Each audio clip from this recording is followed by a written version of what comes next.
Sir, आंतरराष्ट्रीय बाजारपेठांमध्ये जे काही आयात निर्यात होत असते त्याचा भारताचा जो काही दर आहे तो असं नाही आहे.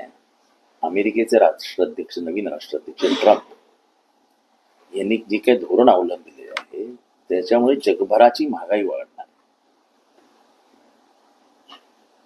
त्यांनी जे काही नवीन कर पद्धती लावण्याचं मानस व्यक्त केलं आहे त्याच्यानी पूर्ण जगाचं वाटोळ होणार आहे आणि त्यातल्या त्यात भारताचा अधिक होणार आहे. त्यामुळे भारतामध्ये महागाई शिगेला पोचणार आहे आणि त्याचा परिणाम सगळ्याच धंद्यांवर होणार आहे. आणि हा भारतामध्ये प्रचंड मंदीचे सावट येईल ह्याची सुरुवात आहे. नोकऱ्या जातील, खाण्यापिण्याच्या वस्तू महाग होतील, पूर्ण जागतिक बाजारपेठ आपल्या ताब्यात येईल अशी ट्रम्प याचा मानस आहे. हा नवीन साम्राज्यवादी आहे ज्याला आपण न्यू इम्पेरियलिझम म्हणतो. अरे यार बंद करा ना, मग तुम्ही कशाला इथे इंटरव्ह्यू घ्यायला. हा नवीन साम्राज्यवादी आहे.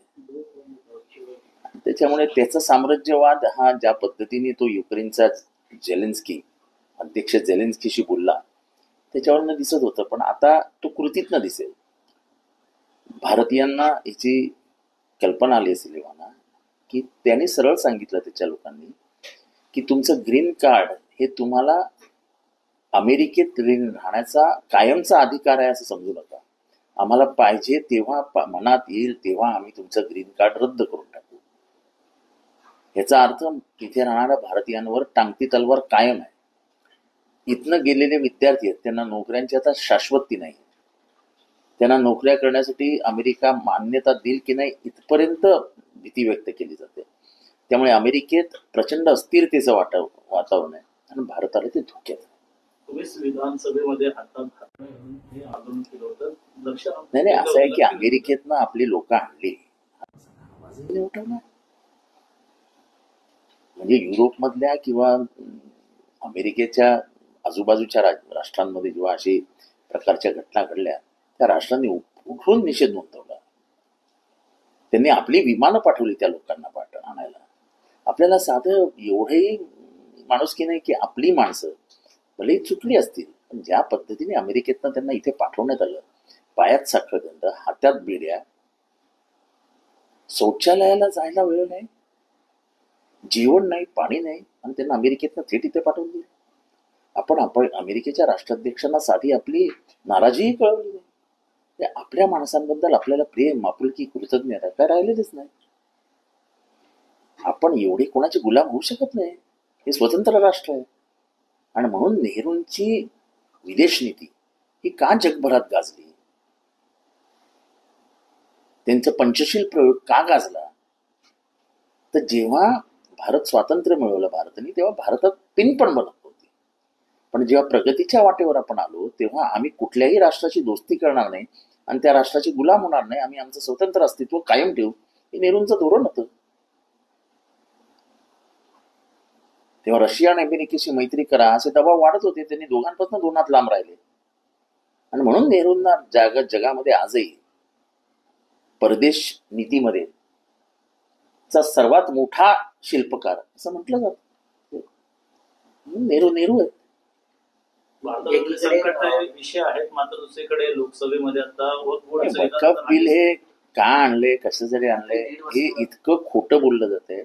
अजूनही मी लोकांना समजून सांगतो की वकफची जमीन ही कोणाचीही जमीन नाही. ही जमीन ही परंपरेने चालत आलेल्या जमिनी ज्या दानात दिल्या गेल्या होत्या, ह्या राज्य व्यवस्थेतनं आलेल्या जमिनी होत्या, त्या राजे महाराजांच्या जमिनी होत्या, त्या वकफ झालेल्या आहेत. जशाकडे आपल्याकडे ज्या देवस्थानाच्या जमिनी आहेत, आपल्याकडे काही काही ठिकाणी 7 रामाच्या नावावर आहेत, काही काही 7 विठ्ठलाच्या नावावर आहेत, पांडुरंगाच्या नावावर आहेत. 7 हे देवस्थानाच्या जमिनी आहेत. त्याची विल्हेवाट लावता येत नाही तुम्हाला. अर्थात त्या देवस्थानाच्या जमिनी कट रचून खाल्ल्याचेही प्रकार आहेत महाराष्ट्रामध्ये आणि ते कोणी खाल्लेत हेही सगळ्यांना माहिती आहे. आमचे हात हे असे स्वच्छ आहेत त्याच्यामुळे आम्ही बोलू शकतो आणि आम्ही नावही सांगू आता की देवस्थानाची जमिनींची कशी लुटमार चालू आहे महाराष्ट्रात. त्यामुळे वकफच्या जमीन समजून घ्या. या वकफच्या जमिनी ह्या श्रीमंत मुसलमानांनी आपल्या समाजाच्या हितासाठी, धर्मकार्यासाठी, शिक्षणासाठी या सगळ्या जमिनी आपण ठेवा आणि गरीब मुसलमानांच्या फायद्यासाठी वापरा, ह्या उद्देशाने दिलेल्या जमिनी आहेत. या काही सरकारने त्यांना कधी काळी दिलेल्या जमिनी नाही आहेत. आता जर त्यांच्या जमिनी आहेत तर आहेत. पूर्वीची राज्य व्यवस्था त्यांच्या हातात होती. आता तुम्ही तर म्हणाल की ताजमहाल वकफची जमीन आहे, कारण त्यांनी बांधलाय तो ताजमहाल. लाल किल्ला त्यांनी बांधलाय, त्यांच्या जमिनी आहेत, ते आहेत. जर तुमच्या इथे देवस्थानाच्या जमिनी आहेत तर त्यांच्या तिथे जमिनी आहेत. आता त्याच्यामध्ये तुम्ही जाऊन वाद वाढवणार, कशासाठी वाढवतोय? मी जसं सांगितलं, पारशांच्या जमिनी आहेत, ख्रिश्चनांच्या जमिनी आहेत, जैनांच्या जमिनी आहेत. आपण जायचं कशाला? धर्माचं स्वातंत्र्य दिलंय ना तुम्ही, मग तो माणूस त्या धर्माप्रमाणे जर काम करेल आणि वैयक्तिक कोणी जर एखादी जमीन हडप करण्याचा प्रयत्न करेल, टाका त्याला जेलमध्ये. ती जमीन विकताच येणार नाही, हे मी मंत्री असताना फायलीवर लिहून ठेवलं होतं. हे मी का बोलू शकतो? हे आम्ही केलेलं काम आहे. सरकारकडनं अपेक्षा काय असते? तर ज्या जमिनी समाज हितासाठी दिलेल्या आहेत त्याच्यामध्ये हेराफेरी खारून जर कोणी खाण्याचा प्रयत्न करत असेल तर त्याला रोखायला पाहिजे. इथे तर तुम्ही सगळी दारच उघडी करताय, विकताच येणार नाही, हे मी मंत्री असताना फायलीवर लिहून ठेवलं होतं. हे मी का बोलू शकतो? हे आम्ही केलेलं काम आहे. सरकारकडनं अपेक्षा काय असते? तर ज्या जमिनी समाज हितासाठी दिलेल्या आहेत त्याच्यामध्ये हेराफेरी खारून जर कोणी खाण्याचा प्रयत्न करत असेल तर त्याला रोखायला पाहिजे. इथे तर तुम्ही सगळी दारच उघडी करताय, सरकारचं जे कामच नाही ना. कुठल्याही धर्माच्या जमिनी तुम्ही त्या राखून ठेवल्या पाहिजे, त्या सुरक्षित ठेवल्या पाहिजे आणि त्या समाज हितासाठीच वापरल्या पाहिजे. तो धर्म हिंदू असो, तो धर्म मुसलमान असो, तो धर्म ईसाई असो, तो धर्म बौद्ध असो, तो धर्म जैन असो. सरकारीने हस्तक्षेप करून त्याच्यामध्ये गोंधळ घालणं हे अभिप्रेत नाही आहे. आणि हे असं काहीतरी खोटं सांगायचं की उद्या ते संसदेवर पण सांगतील. संसदेवरती कोण सांगेल का की ही जमीन माझी आहे? काय कोणी वेडाबिडा आहे काय? पण आपण संसदेतनं बोलतोय ह्याचंही भान राहिलेलं नाही. आपण धर्मद्वेष इतका तयार करतोय की आपल्याला धर्मद्वेषाचं विष पेरायला आता सगळी माध्यमं पण कमी पडायला लागली. आपल्याला यादवीकडेच जायचं आहे, न्यायचा असेल देश, तर कोण थांबवणार आहे? मात्र हे जे हा जो विधेयक मंजूर करण्यात आला, हा रात्री 1:30 वाजता मंजूर करण्यात नाही, त्याला काय दीड काय पहाटे पण मंजूर करतील. त्याला काय वेळेची सीमा नसते, कारण का ते काय ते 4 वाजेस्तरच विधेयक थांबवा असं काही कायदा नाही. तर आतापर्यंत तुम्ही देखील आवाज उठवला होता, छत्रपती शिवाजी महाराज असेल, संभाजी महाराज असेल, मात्र आता नितीन गडकरी देखील असं म्हणतात की जे पुस्तकं वाचतात ना नितीन गडकरी हे योग्य बोलले की छत्रपती शिवाजी महाराज हे सेक्युलर होते, तो धर्मनिरपेक्ष राजे होते. नितीन गडकरी बोलले. आम्ही जेव्हापासून बोलतो तेव्हापासून सांगतो की शिवाजी महाराज हे धर्मनिरपेक्ष होते. त्याच्यात फक्त एक स्पष्ट उल्लेख केला पाहिजे, जे पुस्तकं वाचतात, जे मनापासून पुस्तकं वाचतात, इतिहासाची वाचतात, माहितीची वाचतात, तेच हे बोलू शकतात. ते पुस्तकच वाचत नाही, त्यांच्याकडनं काय अपेक्षा करणार? शिवाजी महाराज त्यांनी अफजल खानची कबर सन्मानाने बांधली, मात्र त्याच पक्षातील लोक नितेश राणे असं आहे की भाषा करतात. इतिहास असं सांगतो की अफजल खानाची हत्या झाल्या म्हणजे वध झाल्यानंतर जेव्हा शिवाजी महाराज खाली आले प्रतापगडाच्या, आणि जेव्हा मातोश्रींना समजलं, म्हणजे मासाहेबांना समजलं की अफजल खानाला संपवला, तेव्हा मातोश्रींनी सांगितलं की त्याच्या धर्मानुसार त्याचा विधी व्हायला हवा. आपलं वैर संपलं, आपण त्याचा पाडाव केला, 1 लाखाचा सैन्य घेऊन आल्या अफजल खानाला परत जाता आलं नाही, हे आपल्या शूरतेचं प्रमाण आहे. त्यामुळे इथे त्याची कबर सन्मानाने त्याचे योग्य विधी करून आपलं काम आपण केलं पाहिजे. हे मासाहेबांचे संस्कार आहेत आणि हे संस्कार महाराष्ट्राचे. आपल्याला मासाहेब शिवाजी महाराजांशी काही घेणं देणंच राहिलेलं नाही. आपल्याला राजकारण करायचंय, आपल्याला हिंदू मुसलमान वाद पेटवायचा आहे. हे मासाहेबांचे संस्कार आपण नाकारणार आहोत का? ह्याच्यात ऐतिहासिक संदर्भ आहेत.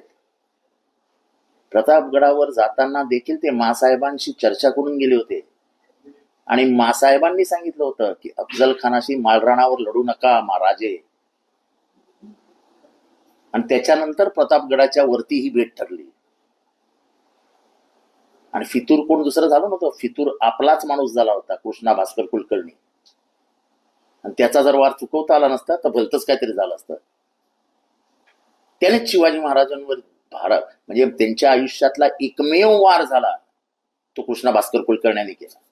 अफजल खान पण त्याच्यावर वार नाही करू शकला. त्यांनी तयारी केली आणि त्याला 2 मिनिटात झोपवला शिवाजी महाराजांनी. तेव्हा हे महासाहेबांचे संस्कार आहेत. योग्य बोलले गडकरी साहेब, कारण का ते वाचतात, अभ्यास करतात. जो अभ्यास करतो, वाचतो, तो हे बोलतो. आता तुम्ही वाचणार नाही, अभ्यास करणार नाही, तर तुम्ही काही बोलू शकता, तो तुमचा अधिकार आहे. महाराजांनी पुण्यतिथी आज ट्विट केलं. म्हणजे आहे ना. सर, सरकारचा वक्तव्य याच्या जमिनीवरती गोळा करणं, अमित शहानी थेट बोलून दाखवलं की आम्ही वक्तव्य जमिनी विक्री करू. हवा मी तेच सांगतोय ना की तुम्हाला अशा मोक्याच्या जागी जमिनी आहेत ज्या जमिनीवर सरकारने कोणालाच काही करता येत नाही. वकफची जमीन अशी जमीन आहे, आणि मी स्वतः त्याचा साक्षीदार आहे, की एकदा वकफ लागलं त्या जमिनीवर, 7/12 वकफ आलं की 7/12 हातच लावता येत नाही, कमीच करता येत नाही वकफ. आणि त्याला सर्वोच्च न्यायालय शिक्कामोर्तब केलाय, मी दिलेला निर्णय की once a Waqf always a वकफ. त्या जमिनीवरती कोणीही बांधकाम देखील करू शकत नाही. ते फक्त सामाजिक कामासाठीच वापरल्या पाहिजेत त्या जमिनी, असाच त्या मागचा हेतू आहे. आता तर अमित शहा बोललेच आहेत की आम्ही त्या जमिनीची विक्री सुद्धा करू. कारण आता बाबांना तुमचं राज्य व्यवस्था आहे, अख्खा भारत विकला तरी तुम्हाला कोण विचारणार. और सर हिंदी में जानना चाहेंगे, देवदार को बिल क्लियर हुआ, अमित शाह ने कहा था ये प्रॉपर्टी हम बेच भी सकते हैं, साथ साथ नीतीश और नायडू के बड़ा सवाल नहीं, ऐसा है कि उनका बेचने का ही तो उनकी मानसिकता है. और हमारा कहना ही है कि वकफ की जमीन, देखो मैं मंत्री रहा हूं और मैं हक और अधिकार से बोल सकता हूं कि मैंने मंत्री होते हुए वो फाइल पे लिखा था कि एक बार जब तुम वकफ घोषित कर देते हो और उसका पेपर पे अमल करते हो, 7/12 पे अमल करते हो, तो फिर वो जमीन किसी के बाप की नहीं हो सकती, उसमें सरकार की भी हो नहीं सकती, वो वकफ ही रहेगी. वकफ का मतलब दान देना. सब दान से आई हुई जमीन जो समाज के लिए किसी ने दान दी है, मेरे घर से लगा हुआ पैसा मैं किसी को दान स्वरूप में दे दूं तो उसका उपयोग समाज को ही लिए होना चाहिए. जैसे शिरडी में दान दिया जाता है, करोड़ों रुपया दान है, और करोड़ों रुपए का इस्तेमाल लोगों के भलाई के लिए करती है शिरडी संस्थान. हमारे यहाँ पैसा आता है सिद्धिविनायक में, करोड़ों रुपया आता है, लेकिन उसका इस्तेमाल लोगों के भलाई के लिए ही किया जाता है. वो किसी का व्यक्तिगत पैसा नहीं है. वैसा ही वकफ की जमीन ये किसी की व्यक्तिगत जमीन नहीं है, वो समाज हित के में ही उसका प्रयोग होना चाहिए. ये तो अच्छी बात कही अमित शाह ने, उन्होंने अपना हित तो स्पष्ट कर दिया कि हम इसको बेच भी सकते हैं. वो किसको बेचने वाले हैं वो भी हमको मालूम है, उसमें क्या नहीं बात है. लेकिन तुम्हारा काम ही नहीं है. जमीन किसी की बापजादाओं ने समाज को दी है, उसको हाथ लगाने का सरकार का क्या अधिकार है. क्यों अपने मर्यादाओं का उल्लंघन करके इस समाज व्यवस्था को खराब कर रहे हो. क्यों किसी समाज को डरा के रख रहे हो. क्या मिलने वाला है डर का माहौल तैयार करके. इस देश को तुम यादवी की तरफ ले जा रहे हो, इस देश का गणतंत्र खत्म कर रहे हो. 75 साल हुआ है हमारे संविधान को, इस संविधान का गला घोटने की कोशिश कर रहे हो, उसका टेटवा दबाने का काम कर रहे हो. सर नीतीश और नायडू जी ने कहा था दिखे रहे थे कि हम दूसरी पार्टी देखो सत्ता के सामने साथ में है, पर लेकिन कहीं ना कहीं इंडिया उसमें मजबूत दिख रही थी उस वक्त. सर सत्ता के सामने झुकने की कुछ लोगों को आदत है. नीतीश और चंद्राबाबू नायडू जिस तरीके से उन्होंने सभागृह में अपनी भूमिका रखी, ये लगता है कि वो अपनी विचारधारा से हटके सांप्रदायिक विचारधारा की तरफ चले गए. सर गडकरी कह रहे हैं कि शिवाजी महाराज सेक्युलर नेता थे. गडकरी जब कहते हैं कि शिवाजी महाराज सेक्युलर नेता थे तो मुझे आश्चर्य नहीं लगता है, क्योंकि हम तो सालों से यही कह रहे हैं, क्योंकि हम बचपन से किताबें पढ़े हैं, उसके ऊपर हमने और भी ज्यादा किताबें पढ़ी. इतिहास की मालूमात ली है। जो पढ़ता है, जो जानकारी रखता है, वो कहेगा ये सच्चाई की बात। बाकी औरों से क्या उम्मीद रखने की जो किताबों को हाथ ही नहीं लगाते। सर, एक प्रमोशन किया जा रहा है कि एशिया में 34% यहाँ पे टैक्स लगा है, पर लेकिन जो इंडिया है उसको सिर्फ 26% का टैक्स लगाया हुआ है। अरे वाह, अरे वाह। अब महंगाई जब काटेगी ना, तुम्हारे जब शरीर के ऐसे टुकड़े तोड़ेंगी ना, तब समझेगा कि अमेरिका ने तुम्हारी कैसे बचाई है। अब तो शुरुआत है। जब तुम्हारी ग्रीन कार्ड कैंसिल होके तुमको भी ऐसे हवाई जहाज में ढकेल के बिठा देंगे ना, तब समझेगा ये पागल है। ये नवीन राष्ट्राध्यक्ष है, तो उसको कोई राजनीतिक समझ नहीं है, उसको कोई सामाजिक समझ नहीं है। ये नया साम्राज्यवाद लेके आएगा, और नए साम्राज्यवाद के तहत उसको पूरा दुनिया उसके कब्जे में चाहिए। ट्रंप की मानसिकता यह है कि पूरा देश और दुनिया मेरे ताबे में चाहिए। उसके कदम उसकी तरफ बढ़ रहे हैं, और हम खुश है कि उनको तो 34 लगाया, हमको 26 लगाया। हाँ, उसकी 1 लाख ली, हमारी 2 आंख ली। अरे भाई, आंख ली ना तुम्हारी, 1 आंख और 2 आंख की तरफ मत देखो, तुम अंधे हो रहे हो।